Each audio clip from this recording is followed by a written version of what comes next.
Hello friends, आप देख रहे हैं इंग्लिश लैंग्वेज कॉरिडोर। मैं हूं दिलशाद अहमद। फ्रेंड्स, हम लोगों ने सेंटेंस के सारे स्ट्रक्चर को लगभग सीख लिया है और आज मैं सेंटेंस से पहले जो दो टॉपिक्स हैं जिसको मैंने आपको पहले बताया था, फ्रेज और क्लॉज, उसको मैंने ड्रॉप किया था कि इसको बाद में पढ़ेंगे। तो आज उसी में से फ्रेज और क्लॉज का इंट्रोडक्शन मैं दे रहा हूं और इन सारी चीज़ों के छोटे छोटे हल्के डिफिनेशन दे रहा हूं। आप जैसा देख लीजिए, ये चैप्टर है फ्रेज और क्लॉज के नाम से, लेकिन इसमें देख लीजिए थोड़ा सा मैंने पहले इंट्रोडक्शन दिया है, फिर उसके बाद हम फ्रेज को आगे पढ़ेंगे, फिर उसके बाद क्लॉज को पढ़ेंगे और क्लॉज को समझेंगे। सबसे पहले आप देख लीजिए कि इसको मैंने बताया था कि इंग्लिश फंडामेंटल्स में 6 बहुत महत्वपूर्ण चीज़ें हैं, अर्थात या यूँ कह लीजिए कि यही 6 चीज़ें हैं ही। तो इसमें नंबर 1 आता है अल्फ़ाबेट, जिसको आप लोग देखिए मैंने दे दिया है, इसके पहले भी डिफिनेशन बता दिया था। अल्फ़ाबेट को 2 हिस्सों में बांटा गया है, एक वावेल होता है और एक कॉन्सोनेंट होता है। फिर उसके बाद अल्फ़ाबेट के बाद जो आता है वो लेटर आता है। लेटर जो है वो अल्फ़ाबेट ही होता है, लेकिन वो अनसिस्टमेटिक होता है, जैसे C, D, E, F, ये जब इसको लेटर कहा जाएगा। ओके, फिर उसके बाद वर्ड्स आते हैं। वर्ड्स को मैंने आपको बताया था कि ये एक जो है पार्ट्स ऑफ स्पीच, जिसको वर्ड्स के फॉर्म जो होते हैं वो पार्ट्स ऑफ स्पीच में रखा जाता है।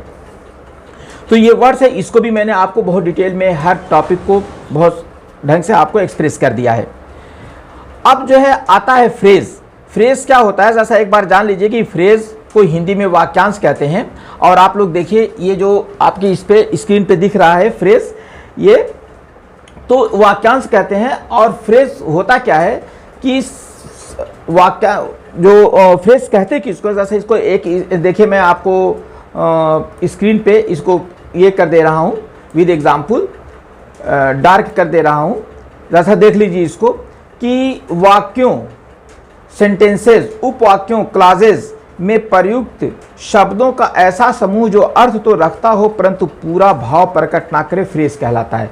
यानी कि वाक्य में या क्लॉज में कुछ शब्द समूहों का प्रयोग किया जाता है, वो जो है अर्थ तो रखता है, उसका अर्थ तो होता है, लेकिन वो पूरा भाव, पूरा सेंस आपको प्रोवाइड नहीं करता है, उसी को फ्रेज कहते हैं या उसे वाक्यांश कहा जाता है इंग्लिश में। इसमें सब्जेक्ट तथा वर्ब का कॉन्सेप्ट नहीं होता है कि आप इसमें सब्जेक्ट या वर्ब नहीं होता है। ओके, सॉरी, सब्जेक्ट और वर्ब का कॉम्बिनेशन नहीं होता है। जैसे आप देख लीजिए, एक एग्जाम्पल है, I have not listened your speech. तो योर स्पीच है, इसमें जो है सब्जेक्ट वर्ब का कॉन्सेप्ट नहीं है। फिर उसके बाद इसके बाद एक अगला जो वर्ड आ रहा है, जैसे ये देख लीजिए, अगला सेंटेंस है, आप स्क्रीन पर देख लीजिए, ये अगले 2 सेंटेंसेस हैं। ये आप लोग देख लीजिए कि इसमें क्या कह रहा है कि हर ड्रेस लुक्स लाइक अम्ब्रेला। तो ये इसमें हर ड्रेस जो है ये फ्रेज है। फिर उसके बाद your brother is a doctor, तो इसमें योर ब्रदर जो है ये फ्रेज है। ओके, अब इसका नाम क्या है ये हम आगे जब फ्रेज के डिटेल पढ़ेंगे तो उसको सीख लेंगे। अब चलिए आ जाता है, देख लेते हैं दूसरा चीज़ जो है ये क्लॉज है, ये जो बहुत ही महत्वपूर्ण है। क्लॉज पर बहुत से लोग क्लियर नहीं हो पाते हैं कि क्लॉज कहते किसको हैं, इसीलिए मैंने यहाँ पे क्लॉज की 2 डिफिनेशन दे रखी है। क्लॉज को हिंदी में उपवाक्य कहते हैं। तो क्लॉज उपवाक्य जिसे कहता है इंग्लिश ग्रामर की एक मूल इकाई है, एक बहुत ही महत्वपूर्ण यूनिट है। इसमें वर्ब का होना आवश्यक है। क्लॉज में वर्ब अवश्य होता है। आमतौर पर एक क्लॉज एक सब्जेक्ट, एक वर्ब या वर्ब फ्रेज तथा एक कॉम्प्लीमेंट से बनता है। क्या क्लॉज में किन चीज़ों पर बनता है? क्लॉज आमतौर पर एक क्लॉज एक सब्जेक्ट, एक वर्ब या वर्ब फ्रेज या एक कॉम्प्लीमेंट से मिलकर के बनता है। आगे देख लीजिए, इसका मैंने दूसरी डिफिनेशन जो दी है वो जैसा देख लीजिए।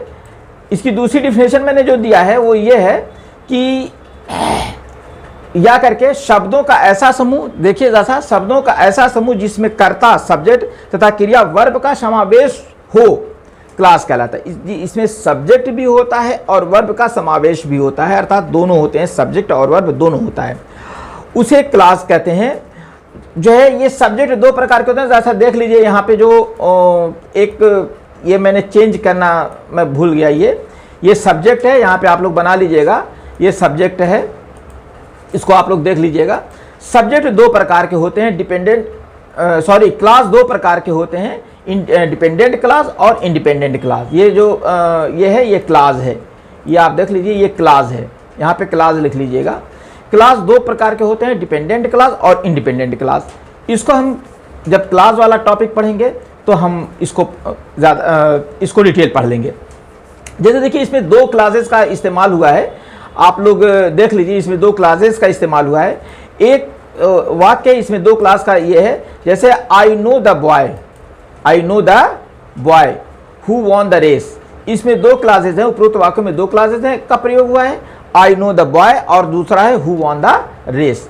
फिर उसके बाद आता है सेंटेंस। फ्रेंड्स, सेंटेंस क्या होता है, ये मैंने बहुत सारी चीज़ों में बता दिया कि जिसमें हम एक पूर्ण भाव प्रकट करें, शब्दों का ऐसा समूह जो अर्थ तो रखता ही है, अर्थात पूर्ण भाव प्रकट करे, उसको जो है हम लोग सेंटेंस कहते हैं। और ये भाषा की सबसे बड़ी इकाई भी होती है। जैसे आपने ऊपर सुना था कि मूल इकाई होती है, तो उसी तरह सेंटेंस मूल इकाई होती है। जैसे इसको मैंने इन ब्रीफ जो है ये किया। जैसे इसकी डिफिनेशन भी अगर आप लोग देखिएगा तो आप लोग देख लीजिए इसकी डिफिनेशन। वाक्य सेंटेंस शब्द का शब्द या शब्दों, वाक्यांश या वाक्यांशों, उपवाक्य या उपवाक्यों का एक समूह होता है तथा एक सार्थक विचार व्यक्त करता है।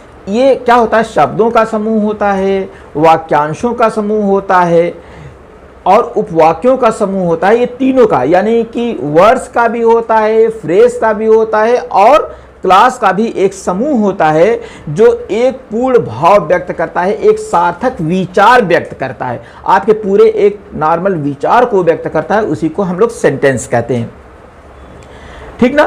तो जो है तो ये जो चीज़ होती है, इसको आपने देखा कि ऊपर मैंने बताया था कि कोई भी भाषा हो उसमें 6 महत्वपूर्ण यूनिट्स होती हैं।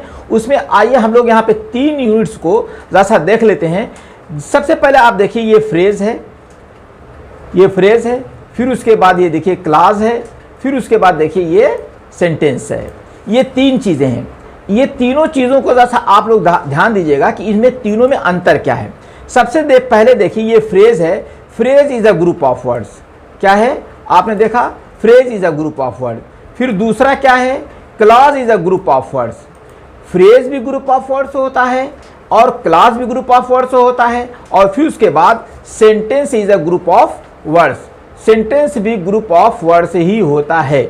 तो ये आपने 3 चीज़ें देख ली, तीनों ग्रुप ऑफ वर्ड्स हैं। आप स्क्रीनशॉट ले लीजिए, तीनों ग्रुप ऑफ वर्ड्स हैं, ठीक ना।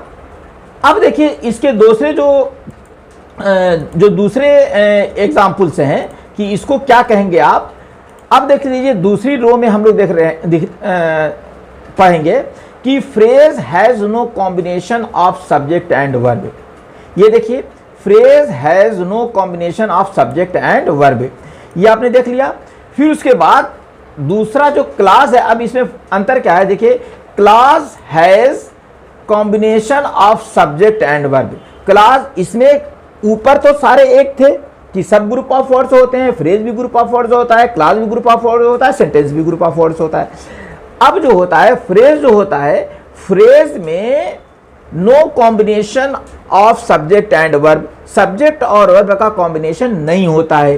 फिर लेकिन क्लास में सब्जेक्ट और वर्ब का कॉम्बिनेशन होता है। और फिर उसके बाद देखिए, सेंटेंस में भी सब्जेक्ट और वर्ब का कॉम्बिनेशन होता है। यानी कि आप ये देखिए कि ऊपर वाले तीनों समान थे और बीच वाला जो है, ये पहला वाला समान है और ये दूसरे दोनों कॉलम क्लास और सेंटेंस समान है, ठीक ना। ये बहुत आसानी से आप याद कर सकते हैं। इसी तरीके से अब आगे आते हैं हम लोग, आगे का क्या मैटर है इसको देखिए। अब ये देखिए, it is unable to give, it is, अब देखिए, it is unable to give complete sense. Phrase जो है कंप्लीट सेंस नहीं दे सकता है। अब देखिए क्लास की क्या विशेषता है, क्लास जो है इट मे और नॉट, इट मे और may not give complete sense, ये दे भी सकता है और नहीं भी दे सकता है। ये तो नहीं दे सकता है, ये दे भी सकता है और नहीं भी दे सकता है। और फिर उसके बाद ये जो सेंटेंस है, it gives complete thoughts sense, ये पूरा कंप्लीट सेंस देता है। तो देखिए नीचे वाला जो तीनों है वो तीनों डिफर है। क्लास जो है दे भी सकता है और नहीं भी दे सकता है, और सेंटेंस जो है कंप्लीट सेंस देगा, और ये जो है ये कंप्लीट सेंस नहीं दे सकता है। तो ये फ्रेंड्स ये मैंने आपको बता दिया है। अब हम क्लास की डिटेल स्टडी करेंगे, आगे की क्लास और फ्रेज क्या होता है। पहले हम फ्रेज पढ़ेंगे, फिर उसके बाद क्लास पढ़ेंगे। तो फ्रेज और क्लास की पूरी जानकारी के लिए आप जो है चैनल को सब्सक्राइब कर लीजिएगा और वीडियो को लाइक कीजिएगा। अगर आवश्यकता हो तो अपने दोस्तों में शेयर कर दीजिएगा। मिलते हैं अगले वीडियो में। Thank you.